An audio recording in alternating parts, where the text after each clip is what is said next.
നമസ്കാരം. ശ്രീചക്ര ജ്യോതിഷാലയത്തിലേക്ക് ഏവർക്കും സ്വാഗതം.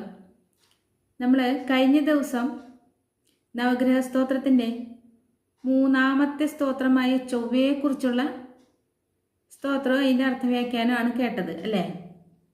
ഇനി അടുത്തത് ഇപ്പോൾ 3 സ്തോത്രങ്ങളുടെ കേട്ട് കഴിഞ്ഞു. ഇനി നാലാമതായി ഇതിൽ വരുന്നത് 9 ഗ്രഹങ്ങളുടെ നാലാമതായി വരുന്നത് ബുധനെ കുറിച്ചാണ്. മറഞ്ഞ ബുധന് നിറഞ്ഞ വിദ്യ എന്നാ പറയാ അല്ലേ? അപ്പം നാലാമതായി വരുന്നത് ബുധനെ കുറിച്ചുള്ളതാണ്. ബുധനെ കുറിച്ചുള്ള സ്തോത്രം നമുക്കൊന്ന് കേട്ടു നോക്കിയാലോ? എങ്ങനെയാണ് എന്നറിയണ്ടേ? ഒന്ന് കേട്ടു നോക്കിയാലോ? പിയങ്കു കലികാശ്യാമം രൂപേണ